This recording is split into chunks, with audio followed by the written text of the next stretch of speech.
Ladies and gentlemen, thanks to Bree Richardson and the Samsung S5, courtesy of AT&T. Lights, camera, action.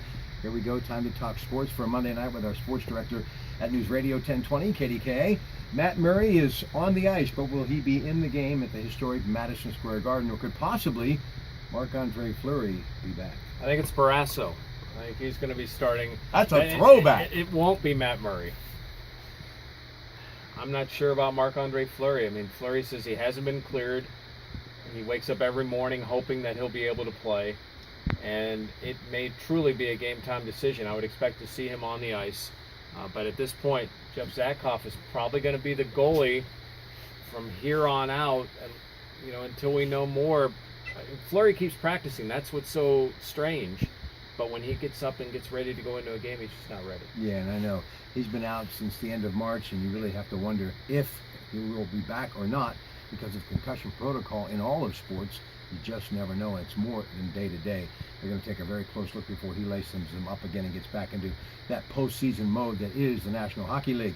Now, Genny Malkin was back. He said he was a little tired, and everybody's been talking about all sorts of things, including the possibility of him kind of upsetting the chemistry.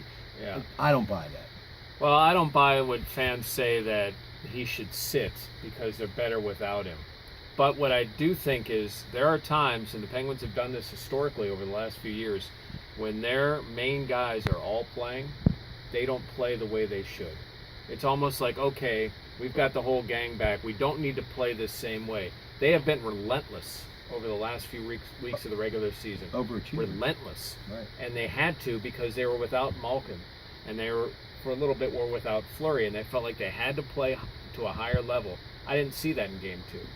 Part of that is the Rangers. They attack. But the Penguins have to go back to that mindset. Malkin should play. But they need to play the way they were playing before and not let up or not be as physical as they were in the opening game. All right. What about putting him on the same line as Crosby, just to kind of let them do what they do best? I think they're better separate. Okay. And he was working with Farah and Sheary today in practice. I think they're better separate. Then mix it in. If you need a boost, you're looking to switch things up, maybe rest the fourth line and come with something a little different, I'm okay with that. And I think his stamina and his conditioning, being Malkin's, is good that you can do that. But I would rather have him in a double shift situation. Or how about this? I'll get that power play fixed. Because that power play is horrible, and they've had opportunities, and they just haven't buried them.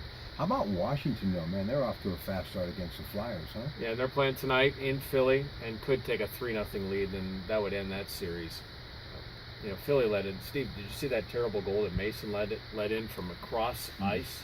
I mean, it just trickled right between his legs from all the way on the other end of the ice. It was brutal, and there's no love lost here for Philly. But what you'd like to do, if you envision the Penguins moving on, you want Philly to extend this series and make Washington work for it, not a sweep. All right, and then, of course, you always have that Crosby-Ovechkin matchup, too, which is a matinee matchup that definitely would draw a lot of interest, and that's all good for the National Hockey League. Pirates above 500. Andrew McCutcheon's had a power surge of late, huh? 2 in a row, and then that shot that Sean Rodriguez hit yesterday, 442 feet. Woo! That was a nice blast. They're on their way to San Diego. They'll play there tomorrow night. Jung Ho Gong makes his rehab start tonight. His first game in AAA, I'm guessing probably 2 weeks, and he might be here. Before you go, I'd probably be the only one in the building that really cares about the NBA playoffs. I do.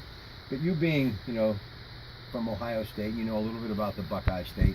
I've had this argument with my friends, and Steph Curry a little banged up right now. He's a great player, but I still think LeBron James is the greatest player in the game right now. You agree with that? Man, I am a LeBron fan. That's my man. I love you, LeBron. However, no, come on. I think the best player in the game right now is Steph Curry. Yeah, LeBron, and that takes nothing away from LeBron. That speaks more to what Steph has done. For the guy his size to be able to do what he does is amazing. Now, LeBron is right there with him. I think it's just a matter of what you like, one or the other.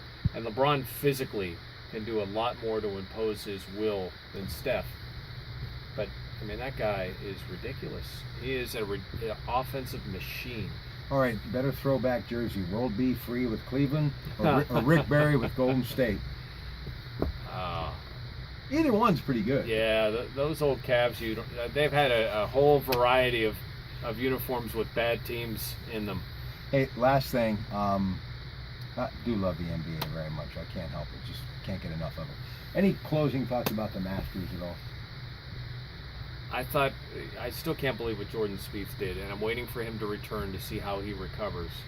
It's going to be fun, though. The next major is here, and I'm starting to get geeked up and looking at different guys and who could play well at Oakmont and how the course is going to be, and can Phil Mickelson actually win a U.S. Open, and what would that be like if his U.S. Open win, his first one, and to complete the career Grand Slam is here.